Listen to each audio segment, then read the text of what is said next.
최근에 사람들 사이에 소리 없이 화제가 되고 있는 주제 중에 하나가 바로 공감지수입니다.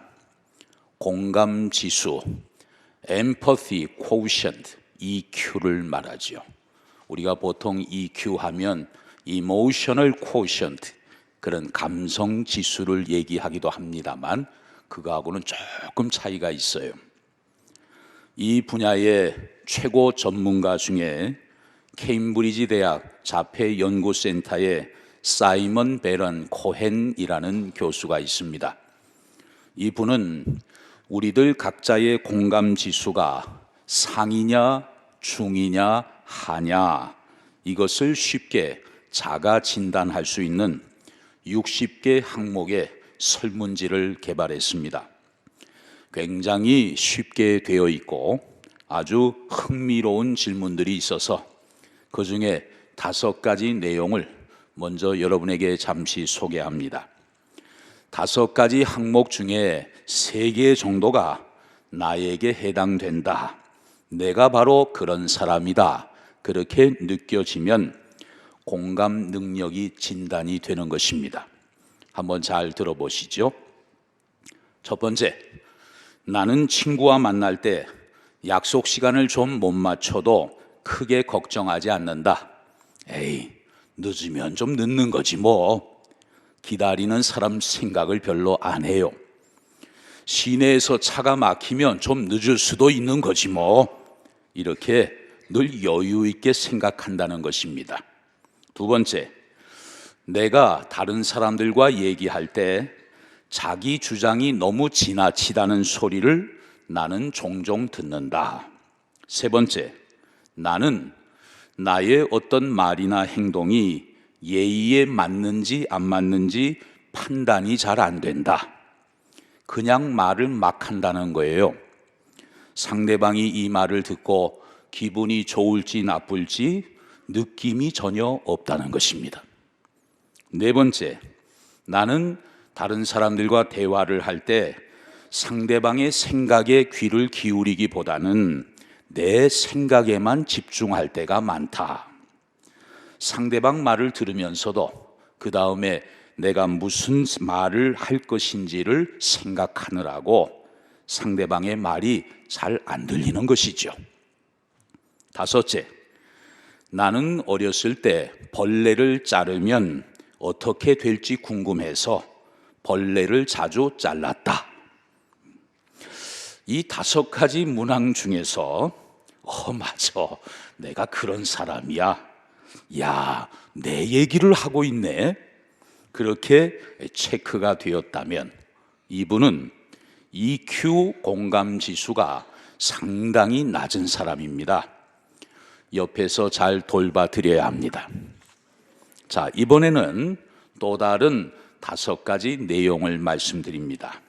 첫 번째, 나는 다른 사람의 눈빛만 봐도 그 사람이 뭘 원하는지 쉽게 알아차리는 편이다. 두 번째, 나는 다른 사람의 입장에서 보는 일이 그렇게 어렵지 않다. 소위 역지사지가 잘 되는 편이라는 것이죠. 세 번째, 나는 여럿이 함께 있을 때 누군가가 어색해하거나 불편해하면 그런 게 금방 내 눈에 들어온다.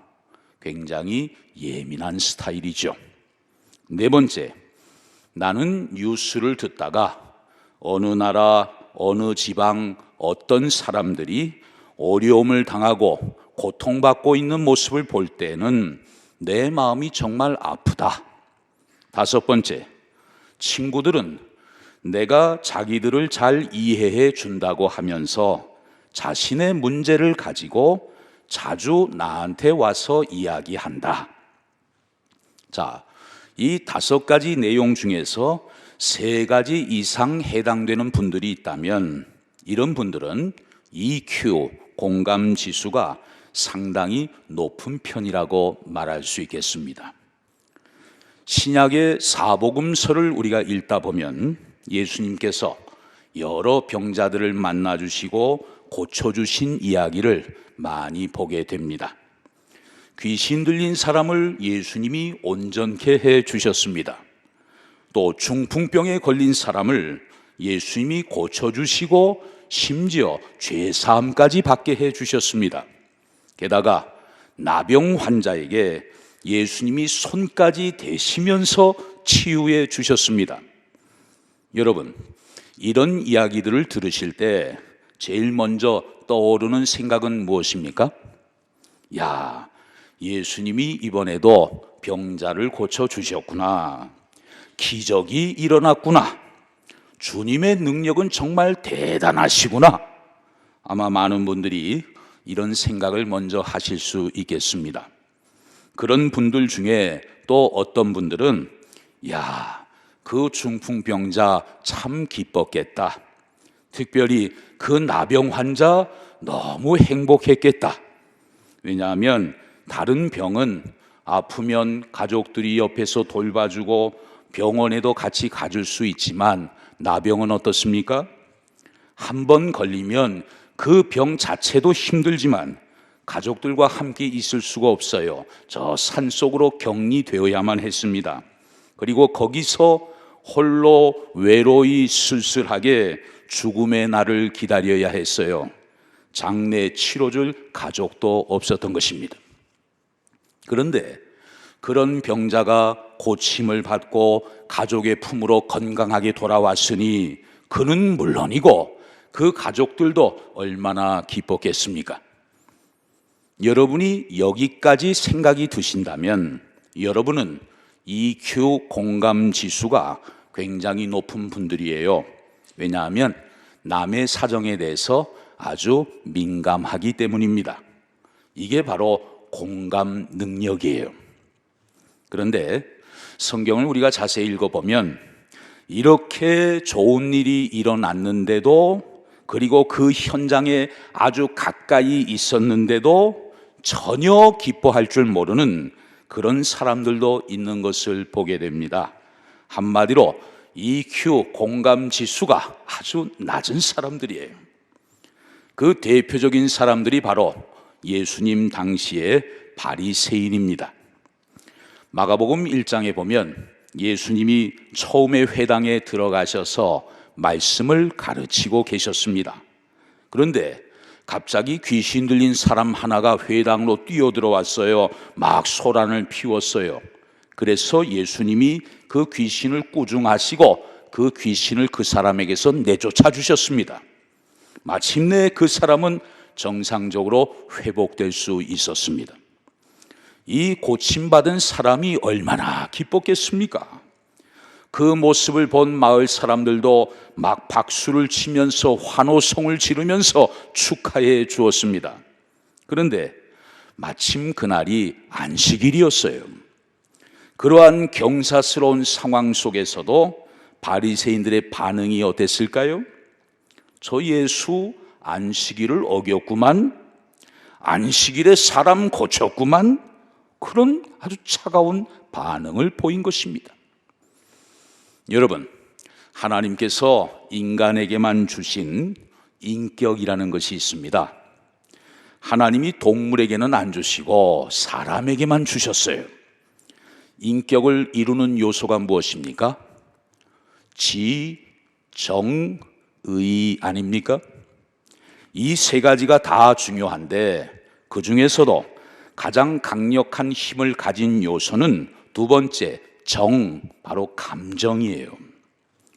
첫 번째 지, 우리가 지식을 많이 쌓기 위해서 가령 도서관에서 책을 읽다가 그 책의 내용을 통해서 물론 충격을 받을 수도 있어요. 그러나 지식으로 인해 상처까지 받는 일은 별로 없습니다.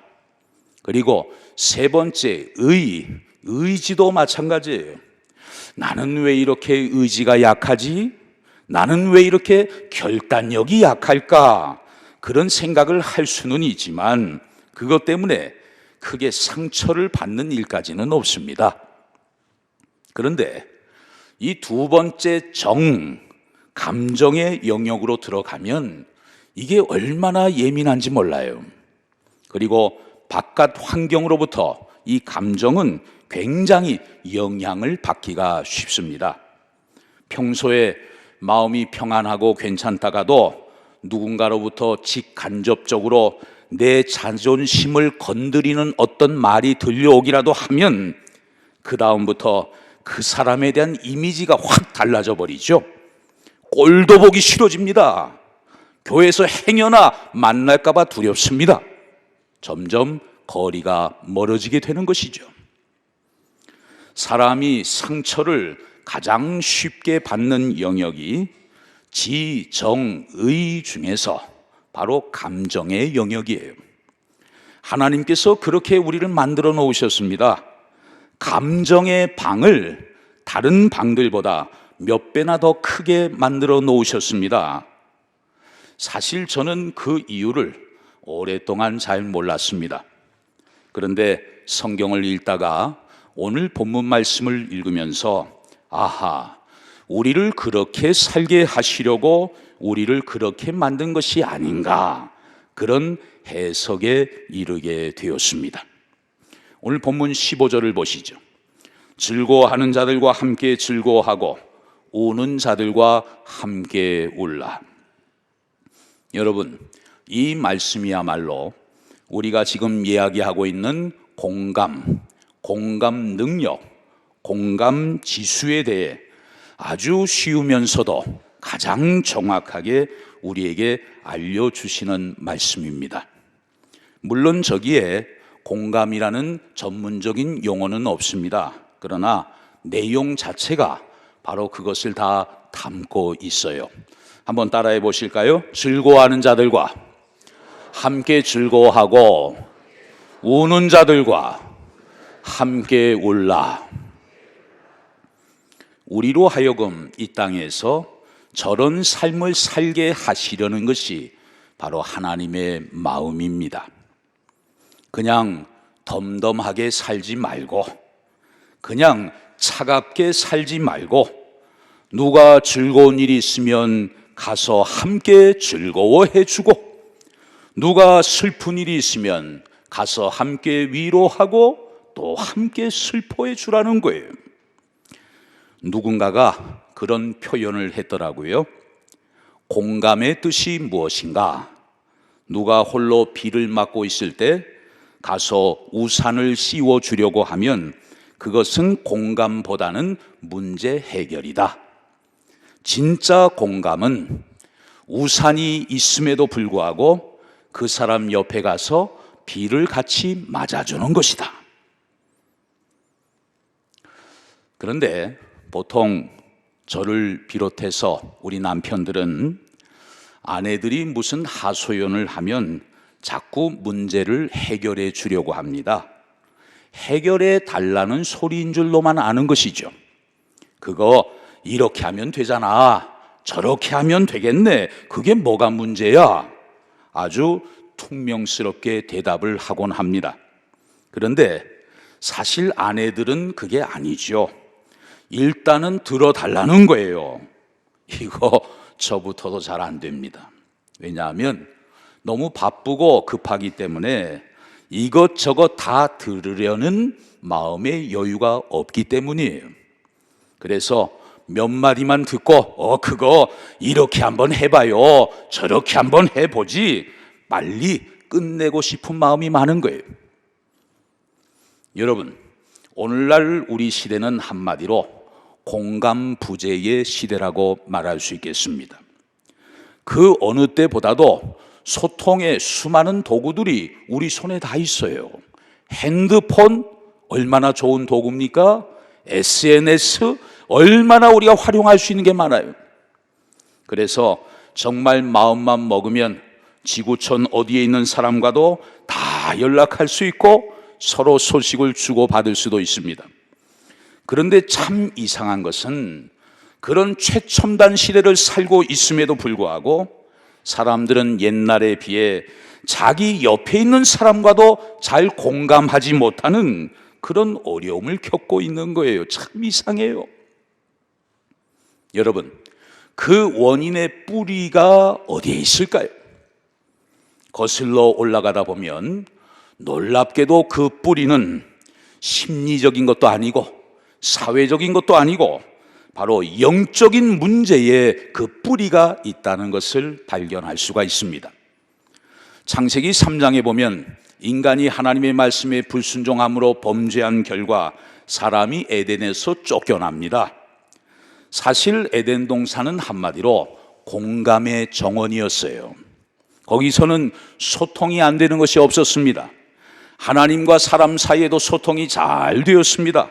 오죽하면 하나님께서 생물들을 이끌고 와서 이름을 지을 때 아담에게 전권을 맡기셨겠습니까? 아담아, 네가 이름 다 지어라. 내가 결제할게. 소통이 잘 되다 보니까 하나님을 두려워할 일이 없었어요. 함께 동산을 거니면서 참 행복했습니다. 하나님이 나와 함께 거니시고 나와 함께 얘기하시면서 서로 막힌담이 없었습니다. 사실은 아담과 하와 사이도 처음에는 그랬지요. 아담이 하와를 보면서 내 뼈 중에 뼈요 내 살 중에 살이로다. 서로 하나였다는 것입니다. 너와 나가 아니고 우리 하나였다는 거예요. 그런데 이 죄라는 것이 들어오면서부터 사정없이 관계를 끊어놓기 시작합니다. 단절, 분리, 이것이 죄가 갖고 있는 무서운 힘 아닙니까? 그래서 하나님과 단절된 인간은 에덴에서 쫓겨나면서 이제 사람과도 단절을 경험하게 되죠. 사람들은 많은 군중 속에 속해 있으면서도 외롭고 고독감을 느끼게 된 것입니다. 여러분, 인간이 죄를 범한 결과로 우리에게 없던 것이 생겼습니다. 그것은 바로 공감 부재라는 것입니다. 이거 대단히 치명적이에요. 이 공감 부재의 하이라이트는 바로 가인에게서 여지없이 드러납니다. 창세기 4장에 보면 어느 날 형 가인이 아우 아벨을 들에서 때려 죽였습니다. 이거 최초의 살인 사건이 일어난 거예요. 그 상황을 물론 하나님이 다 보고 계셨죠. 다 알고 계시면서도 가인에게 물으셨습니다. 가인아, 네 동생 아벨이 지금 어디 있느냐? 가인이 대답합니다. 내가 어떻게 합니까? 내가 내 동생을 지키는 자입니까? 야, 뻔뻔해도 그렇게 뻔뻔할 수가 없어요. 아니, 조금 전에 자기 손으로 아우를 때려 죽이지 않았습니까? 그런데 어떻게 그런 자의 입에서 저런 차가운 말이 나올 수 있을까요? 그것도 뻔히 보고 계시는, 다 알고 계시는 하나님 앞에서 말입니다. 정말 공감 능력이 제로입니다. 하나님과 단절되었고 그 결과 형과 아우 사이도 다 단절되었기 때문이에요. 그렇다면 여러분, 하나님이 보시기에 인간성 회복, 진정한 인간으로 회복되는 것은 과연 무엇을 의미할까요? 여러 가지로 우리가 설명하고 말할 수 있겠습니다만 오늘 이 설교의 흐름으로 볼 때 공감 능력을 회복하는 것입니다. 즐거워하는 자들과 함께 즐거워할 줄 알고 우는 자들과 함께 울어줄 줄 아는, 적어도 서로에게 열려있는, 서로의 마음이 확 통하는 그런 삶을 하나님은 원하고 계신다는 것입니다. 요즘 학생들, 젊은이들은 뭐든지 줄여서 얘기를 잘 합니다. 그래서 저도 한번 줄여봤습니다. 즐거워하는 자들과 함께 즐거워하고 즐즐, 우는 자들과 함께 울라, 우울. 그래서 오늘 설교 제목이 즐즐 우울이에요. 한번 따라해 보겠습니다. 즐즐 우울. 우리가 언젠가 앞으로 천국에 이르게 되면 사람들은 더 이상 외롭지 않을 것입니다. 물론 주님과 함께 거하기 때문이고 먼저 간 가족들과 함께 만날 수 있기 때문이에요. 거기서 영원히 해처럼 살면서 주님을 찬양하며 안식의 복을 누릴 것이기 때문에 우리는 영원히 행복한 삶을 살게 될 것입니다. 그런데 이런 행복한 상황을 오늘 설교 내용으로 다시 본다면 그곳이야말로 완전한 공감이 이루어진 세계이기 때문에 행복한 곳이에요. 더 이상 갈라진 것이 없습니다. 더 이상 막힌 것도 없습니다. 더 이상 갈등 관계가 있을 수도 없어요. 왜? 하나님과 우리 사이에, 그리고 우리 각자 사이에 샬롬, 화목의 관계가 쫙 펼쳐지기 때문입니다. 완전한 샬롬, 화목의 관계가 이루어지는 그곳. 그래서 어린아이가 독사굴에 손을 넣어도 물리지 않고 사자와 어린 양이 함께 뒹굴 수 있는 그곳. 또 캄캄한 밤도 없고 눈물도 없고 아멘 할 때까지 다시 사망도 없고 애통함도 없고 통곡함도 없고 아픔도 다시 없는 그곳. 거기가 바로 우리가 그토록 사모하고 소망하는 하나님 나라 천국인 줄로 믿습니다. 사랑하는 성도 여러분, 이제 며칠만 지나면 민족 최대의 명절 설 연휴가 시작됩니다. 그동안 서로 떨어져서 만나지 못했던 부모, 형제들, 또 사랑하는 일가 친지들과 함께 만나게 될 것입니다. 그런데 제가 목회를 하면서 쭉 이렇게 성도님들을 살펴보면 어떤 가정은 이런 명절이 되면 서로 만나서 너무나 반갑고 정말 행복한 시간을 보내는 가정들이 있어요. 그러나 반면에 또 어떤 가정들은 본의 아니게 감정적으로 힘든 시간들을 보내는 가정들도 있는 것입니다. 저와 여러분, 우리는 모두 하나님의 말씀대로 순종하며 살아가는 하나님의 자녀들입니다. 하나님께서는 자녀된 우리들에게 이 시간 이런 말씀을 하십니다. 사랑하는 아들아, 사랑하는 딸아, 너희를 핍박하는 자를 저주하지 말고 오히려 축복해 주어라.